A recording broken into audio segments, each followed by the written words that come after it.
with thee. Oh Lord, hear my voice. Lord, let thine ears be attentive to the voice of my supplications.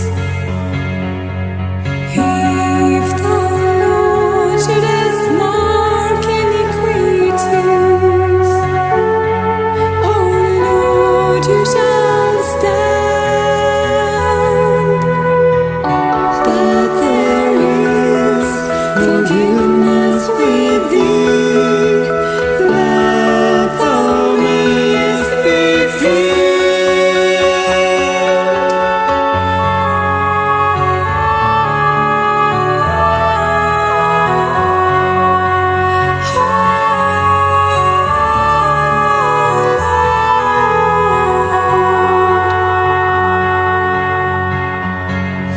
I wait for the Lord, my soul doth wait, and in His word do I hope.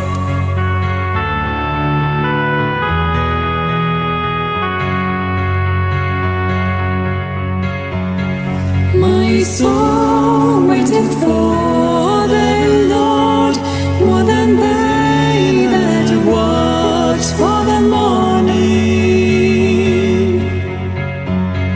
I say more than they that watch for the morning. I say more than they that watch for the morning.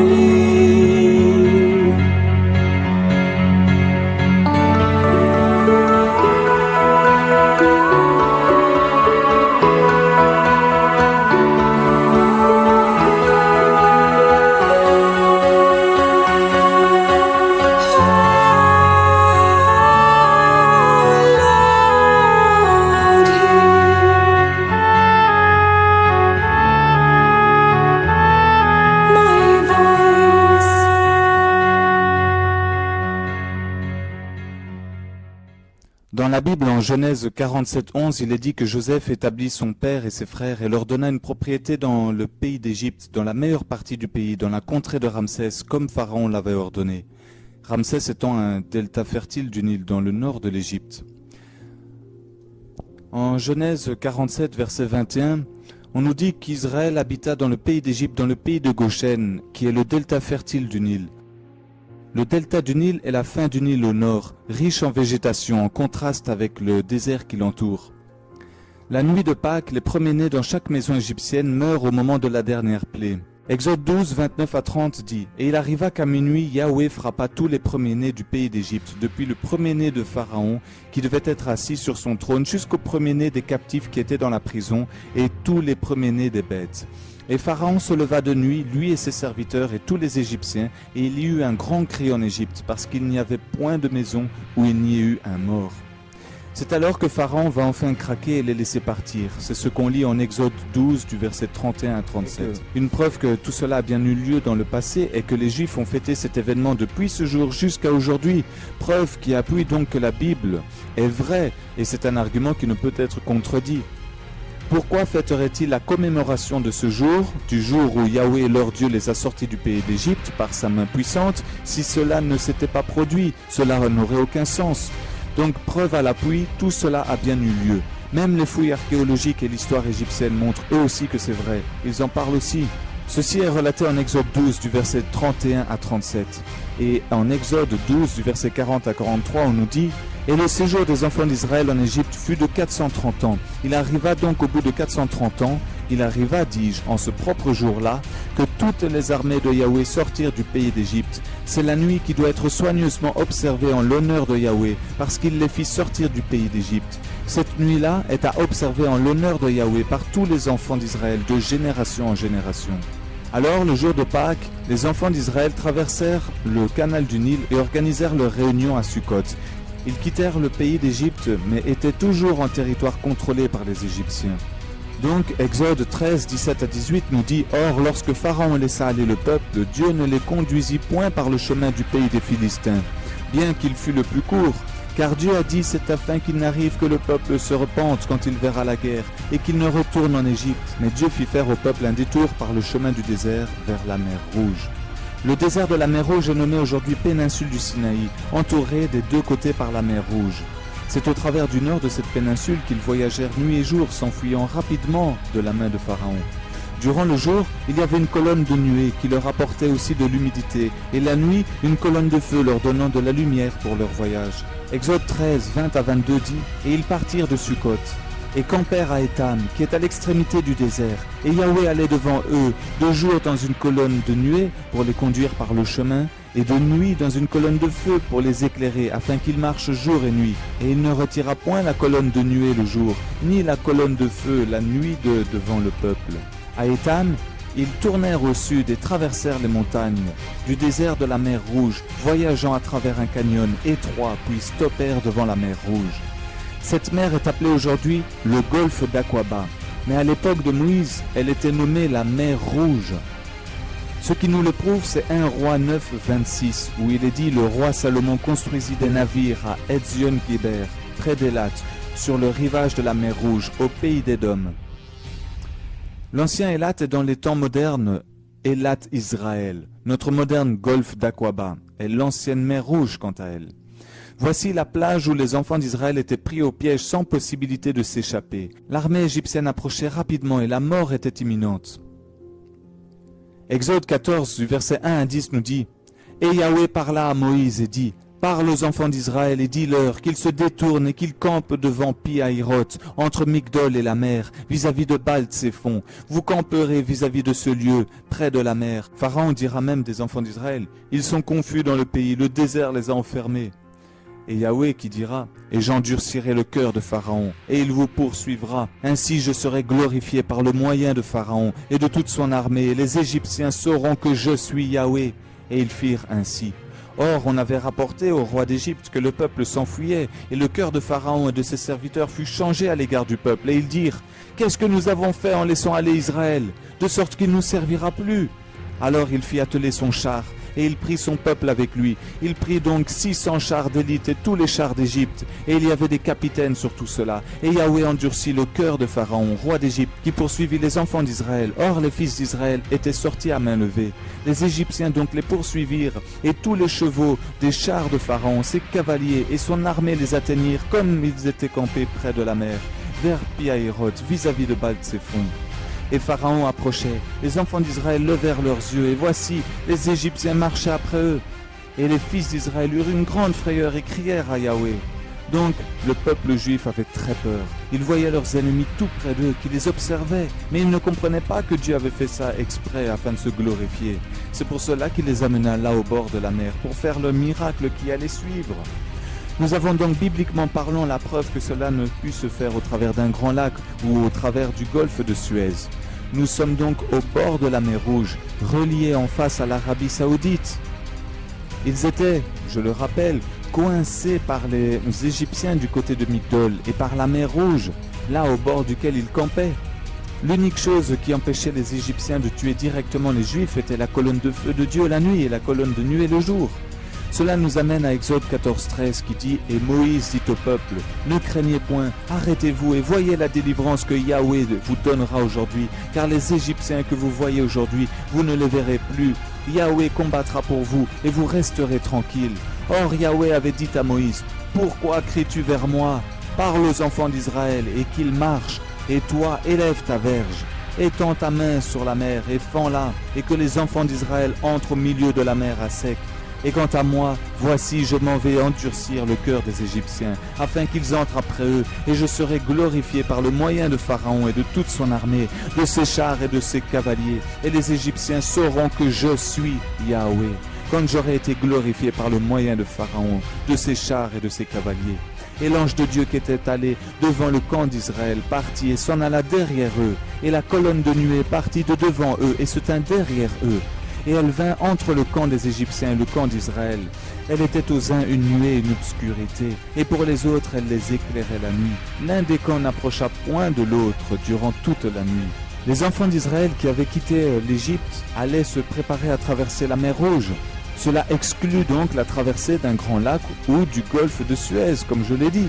Cela eut lieu sur ce site, où Dieu se prépara à démontrer à son peuple un grand miracle qui allait prouver son amour protecteur pour eux. Voici une large plage du golfe d'Aqaba, appelée Nouéba en Égypte. C'est ici que les forces des ténèbres apparurent pour triompher, mais Dieu contrôla tout. Après le golfe se trouve la terre de Madian et la sainte montagne de Dieu. Une autre description de la localisation de l'endroit de la traversée de la mer Rouge est Exode 14:1 qui dit « Il campe devant Pi-Hahiroth ». Pi-Hahiroth qui signifie d'ailleurs « bouche du canyon ». Comme les enfants d'Israël entrèrent sur la plage, ils suivirent la voie par un système de canyon et rejoignirent cette plage face à la mer Rouge. La Bible nous dit en Exode 14:3 « Ils sont confus dans le pays, le désert les a enfermés ». Ils sont finalement arrivés à la fin du canyon qui serpente à travers les montagnes, mais maintenant ils sont enfermés et coincés sur la plage.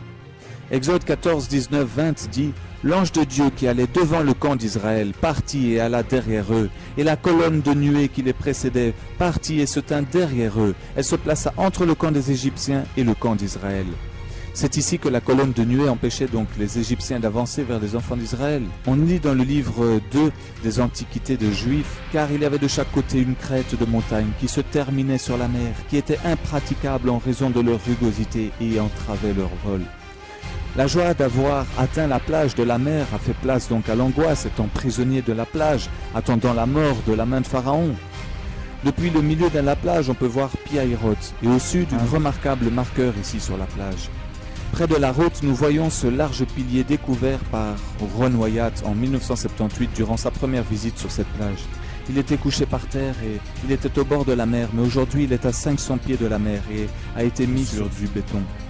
L'unique caractéristique de ce pilier en granit inclut le fait que c'est un style de design phénicien ou hébreu et qu'il date de 3000 ans à peu près.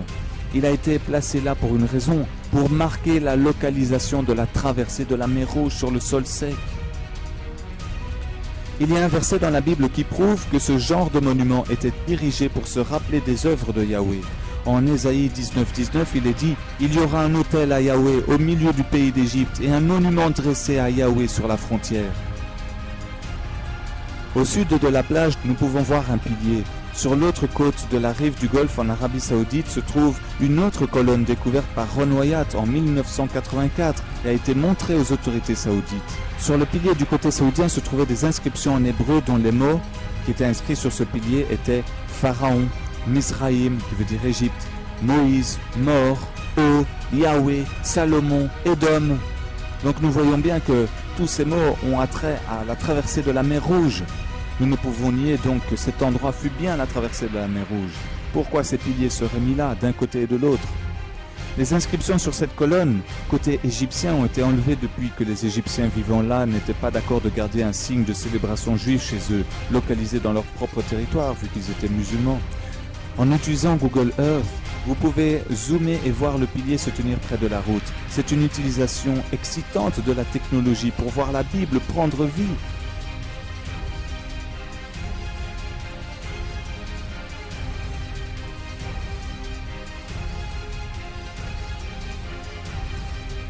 Le pilier se tient aujourd'hui comme témoignage de la vérité des faits bibliques, marquant ici la localisation de la traversée de la mer Rouge.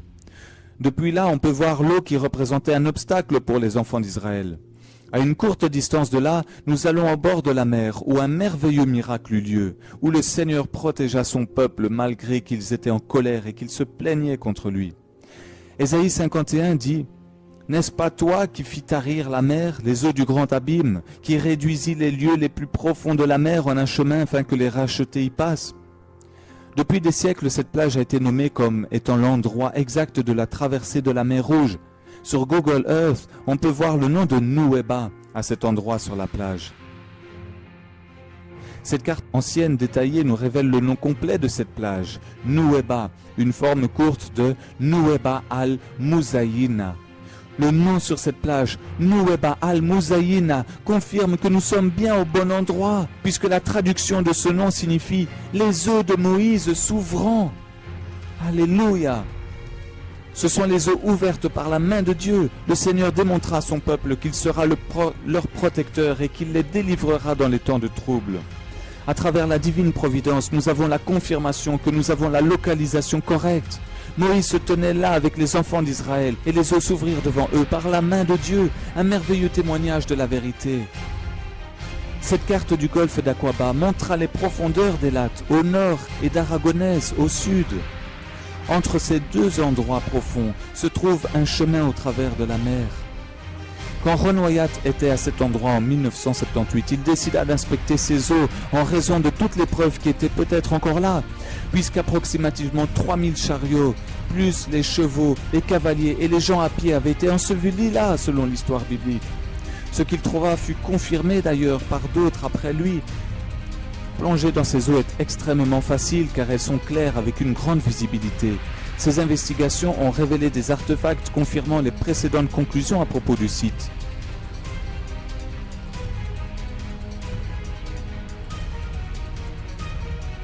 Le premier artefact inspecté est la roue d'un char qui a 3 ou 4 rayons. Nous voyons un angle de 90 degrés ici, qui est le signe d'une structure humaine.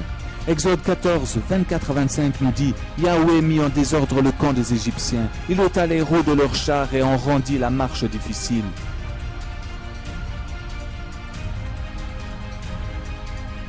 Les chariots avec 6 rayons étaient fréquemment utilisés par les Égyptiens. Les chars égyptiens utilisaient des morceaux en métal au centre de la roue. En utilisant un détecteur de métaux, divers morceaux en métal ont été remontés, couverts de coraux. Ici, nous voyons une autre roue de char avec une partie manquante et le centre de la roue. Le corail a préservé en partie cette roue et la structure humaine. Et ce même après que le bois ait disparu. Ici, une autre roue avec 6 rayons et le centre qui ressort. Ron Wyatt a fait plusieurs plongées et localisé beaucoup d'artefacts. Ceci pourrait être une cabine de char. Ceci paraît être une autre roue de char.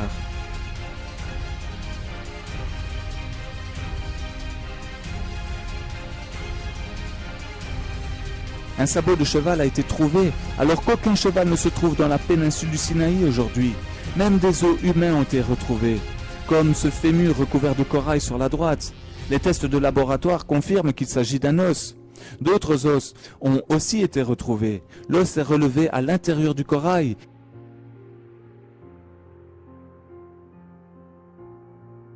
Ici, nous voyons une roue de char se tenant sur son axe dans cette ancienne prise de vue de 1978 par Ron Wyatt. Ensuite, nous voyons cette roue à 8 rayons avec un rayon manquant. Les roues à 8 branches étaient uniquement utilisées durant la 18e dynastie de l'époque de l'Exode. La première découverte sur ce site de la traversée a été cet artefact en or plaqué, laissé par la roue d'un chariot. La Bible nous dit que 600 chars de chaux ont été utilisés pour poursuivre les enfants d'Israël. Cet artefact a été laissé à 200 pieds de profondeur à cause qu'il faudrait un équipement spécialisé pour la remonter à la surface. Aujourd'hui, il est toujours à l'endroit où ils l'ont trouvé d'ailleurs.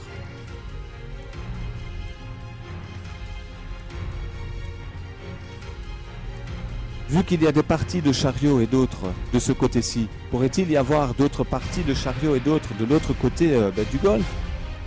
Montrant une continuité donc d'artefacts d'un côté à l'autre. Sur les rivages opposés de Nuweba, l'inspection en Arabie Saoudite a amené à voir des parties de chars de l'autre côté de la traversée de la mer Rouge aussi, confirmant donc l'histoire biblique. Pendant l'inspection des eaux en Arabie Saoudite, un beau spécimen de char a été trouvé. Ceci est la confirmation que des parties de chars se trouvent des deux côtés. En confirmant la localisation de la traversée de la mer Rouge, on peut en conclure sans aucun doute que le vrai mont Sinaï se trouve donc en Arabie Saoudite, en Madian, juste comme la Bible le dit. Voilà donc ce reportage plus toutes les preuves qui ont été mises en évidence. Ajoutez aussi à cela que nous nous appuyons que sur des versets bibliques pour confirmer toutes ces découvertes. Nous prouve que tout cela est vrai, que la Bible est vraie. Non seulement elle confirme les découvertes, Mais les découvertes confirment que la Bible est authentique et vraie. Rien n'a été laissé au hasard par le Seigneur, qui nous a fait grâce de garder une trace de toutes ces merveilles. Nous pouvons ainsi, par la foi, croire en ces découvertes et en la Bible, mais aussi pour ceux qui sont comme Thomas, qui ne croient pas sans avoir vu. Nous avons pour eux maintenant des preuves matérielles de tout cela.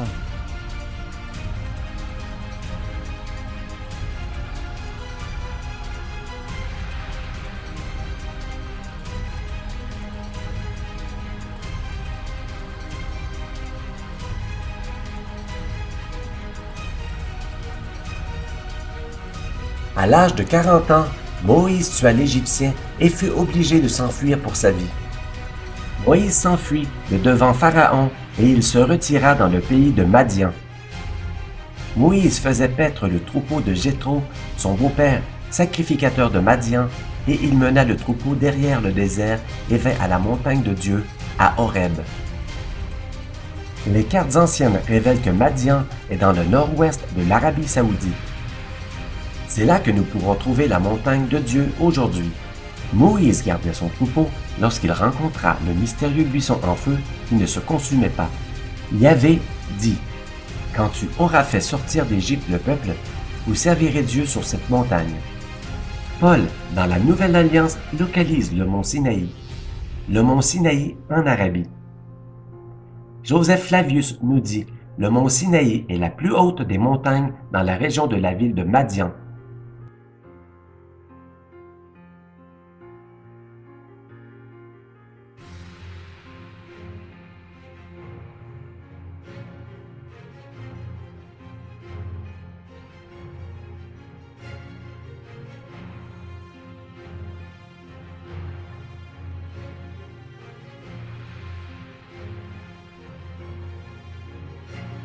Du rivage saoudien au golfe d'Aqaba, nous avions inspecté un pilier avec une inscription hébraïque. Mais il a été enlevé par les Saoudiens après que Ron Wyatt l'ait montré aux autorités. Aujourd'hui, une plaque des gardes-côtes de la mer Rouge marque la localisation de la colonne. Notre première destination est Élim, où les enfants d'Israël ont trouvé de l'eau à boire. Et ils arrivent à Élim, où il y avait 12 sources d'eau et 70 palmiers. Ils campèrent là, près de l'eau. En utilisant Google Earth, on est capable de localiser Élim. L'endroit se distingue avec ses groupes de palmiers les uns avec les autres dans un canyon.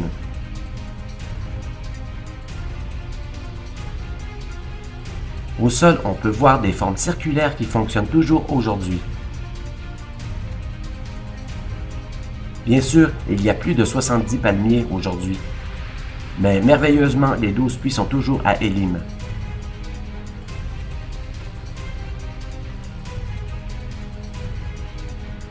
Les enfants d'Israël longèrent le canyon sur une longue distance. Mais ils purent avoir accès à de l'eau à boire à ces puits.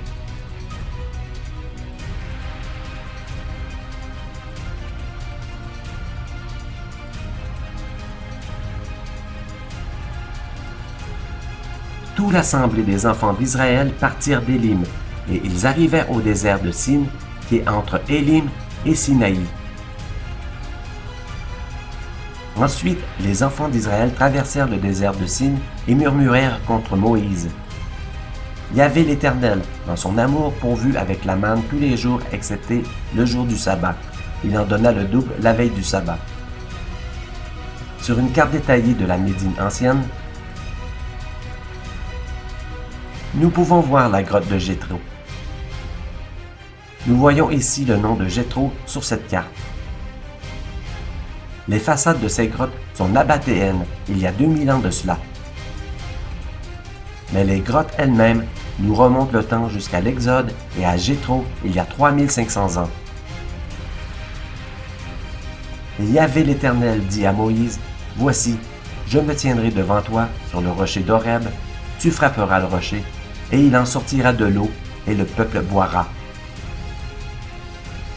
Au nord-ouest de Jebel El-Laz se trouve le rocher d'Horeb que nous allons explorer. Se tenant là où se trouve un rocher singulier de 50 pieds de haut, et qui peut être facilement vu de loin.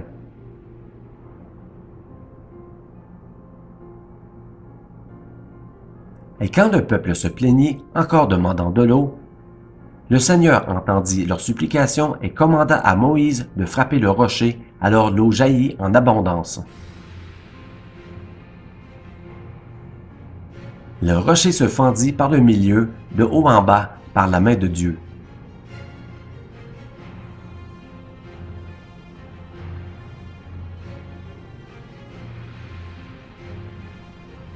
Des millions de litres d'eau s'écoulèrent du rocher près du camp israélite. Il ouvrit le rocher, et des eaux coulèrent. Elles se répandirent comme un fleuve dans les lieux arides. La fissure est si large qu'une personne peut marcher entre le rocher.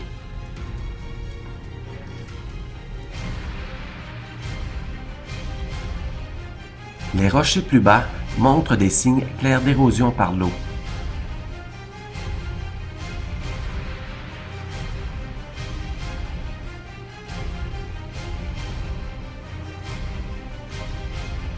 Moïse bâtit un autel et lui donna pour nom Yahvé, ma bannière. Ici se trouve un large carré assemblé de pierres non taillées, construit après la défaite contre les Amalécites. Également, dans le campement se trouvent des pierres formant des endroits circulaires. Ceci est une évidence de l'occupation passée de ce site.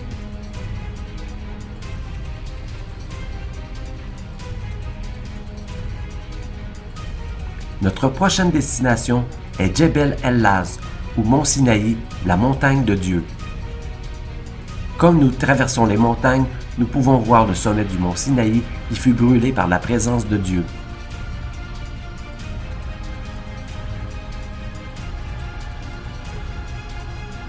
Le noir sur le sommet du mont Sinaï montre l'endroit où la montagne était en feu.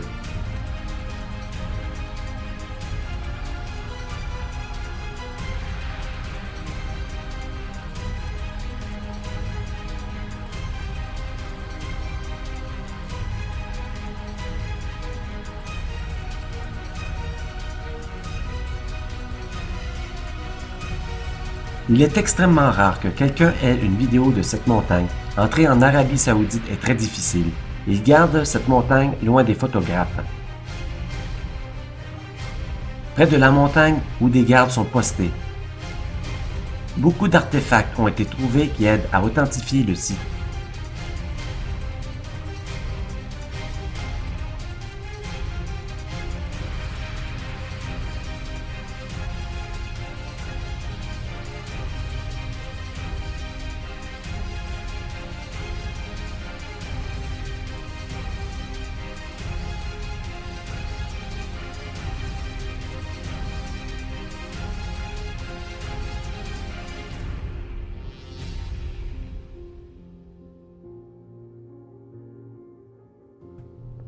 Dans la zone de campement se trouvent beaucoup d'inscriptions, incluant cette merveilleuse image de Ménorah, qui est une des plus anciennes jamais trouvées.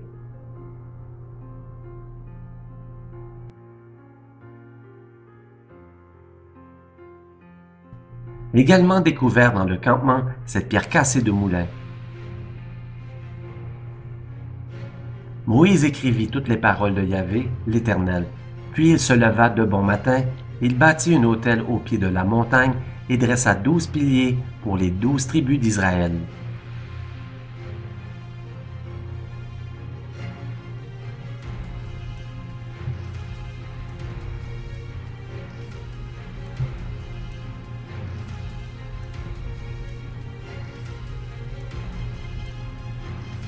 Ici, nous pouvons voir une entrée de l'enclos pour les animaux. Et aussi dans cette zone, les restes des piliers. Certains piliers sont blancs avec des couleurs, d'autres ont plus l'aspect de granit et de très larges en diamètre, comme nous pouvons le voir ici.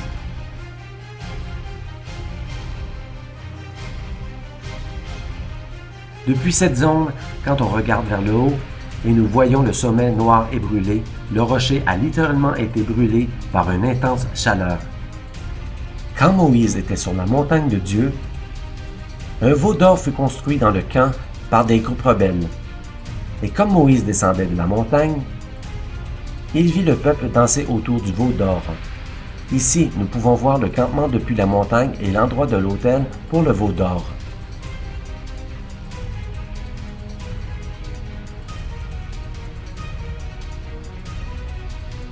En utilisant Google Earth, nous pouvons zoomer sur les larges dimensions des bases de cet autel.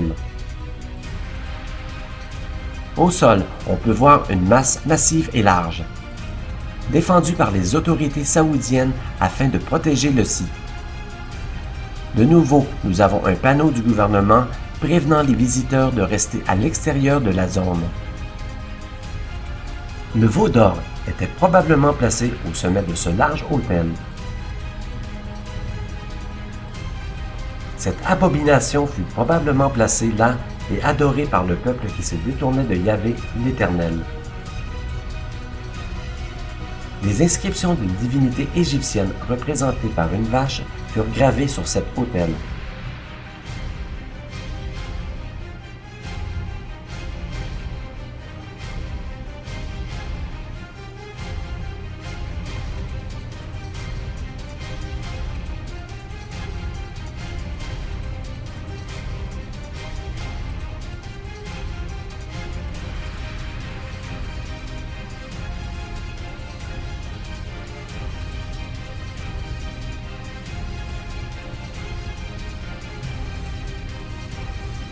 Ces inscriptions sont uniques en Arabie saoudite, comme le confirment les archéologues saoudiens.